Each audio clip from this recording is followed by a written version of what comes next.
Como ter plantas sem doenças e sem pragas? Você não precisa fazer um curso de agronomia para ter um jardim, uma horta ou um pomar saudável, sem pragas e doenças. O primeiro passo para isso é ter um solo fértil, também saudável. Essa é a primeira coisa que a gente precisa quando a gente chega em um lugar novo. Pode ser uma casa, uma chácara ou um sítio. Ou então quando a gente quer fazer uma horta, renovar um canteiro ou algum lugar onde a gente vai plantar flores ou frutas. Se o solo é saudável, as plantas também são saudáveis. Mas como a gente sabe se o solo é saudável? Tem que fazer alguma análise de solo, medir o pH, ver a quantidade de macro e micronutrientes, de matéria orgânica, nada disso. Dá para saber se o solo é saudável no olho. É uma terra fofa, cheirosa, de cor escura. Isso é uma terra boa. Não precisa de nada muito técnico. A técnica vem depois. De início, basta usar a sua intuição. E é essa intuição que deve guiar a tua relação com a terra. Se não for assim, a tarefa de cuidar das plantas, que é para ser prazerosa, até terapêutica, fica chata. Mas se você gosta de uma relação técnica com a natureza, tudo bem. Eu prefiro ser mais intuitivo. Apesar de ser agrônomo, os pontos técnicos contam pouco para o que eu planto e crio. Sempre tentamos produzir a melhor comida com o menor gasto. Mas eu acredito que ninguém deve abrir mão completamente das tecnologias agrícolas modernas. Toda tecnologia tem o seu lado bom e o seu lado ruim. Excesso em qualquer coisa normalmente gera algum tipo de problema. E bom senso é sempre importante. Mas como ter um solo saudável? Para isso você pode usar um adubo que você já tem em casa. Por exemplo, cascas de ovo, pó de café ou chimarrão usados, cinzas que vêm de um fogão a lenha, de um churrasco ou de uma fogueira.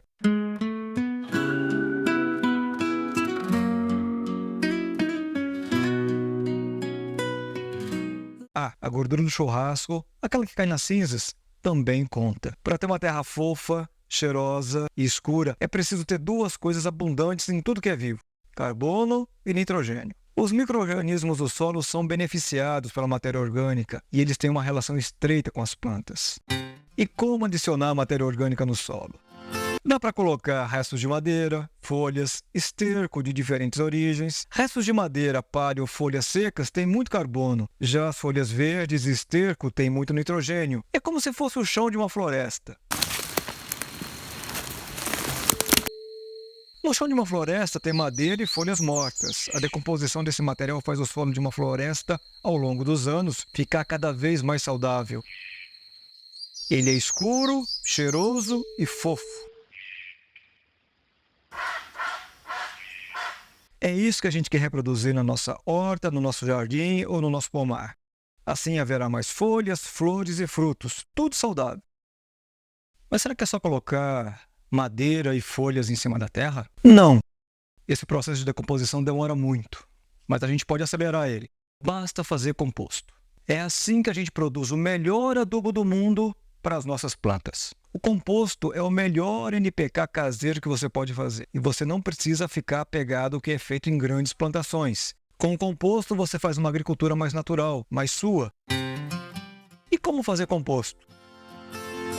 O processo de produção de composto é muito simples. Composto é uma substância homogênea, de cor escura, com aspecto e cheiro de terra. Para produzir um bom composto, basta empilhar camadas alternadas de um material que forneça nitrogênio, esses são chamados de verdes, com um material que forneça carbono, esses são chamados de marrons. A relação carbono-nitrogênio influencia a velocidade de decomposição, mas na prática a gente não consegue controlar bem isso. Então não se preocupe com ela. O carbono é fornecido usando-se palha. A palha também cria espaços vazios, o que permite que o ar se infiltre entre o material em decomposição. Quanto mais diversa for a palhada, melhor. O nitrogênio pode ser fornecido na forma de esterco e urina de animais, mas também podem ser usados material vegetal verde ou qualquer outra fonte rica em nitrogênio. Qualquer material orgânico pode ser compostado. Só mantenha em mente que há materiais que fornecem nitrogênio. Os mais comuns são restos de alimentos, seja cozido ou cru, grama cortada e esterco. E há materiais que fornecem carbono. Os mais comuns são palha, folhas secas e serragem. compostagem. A compostagem pode ser feita em leiras, ou montes, ou em caixas. Nos dois casos, o processo é o mesmo. Camadas alternadas de verdes e de marrons. Também não precisa se apegar muito a essa questão de cores. A gente composta até resíduos de banheiro seco. Pequenos animais que morrem aqui no sítio, como ratos, lagartos, sapos e mesmo pintinhos ou galinhas, também vão para a compostagem. A compostagem deve ser mantida úmida. Se ela ficar seca ou encharcada, a decomposição para. Irrigar a compostagem todos os dias, sem encharcar, ajuda a acelerar a decomposição.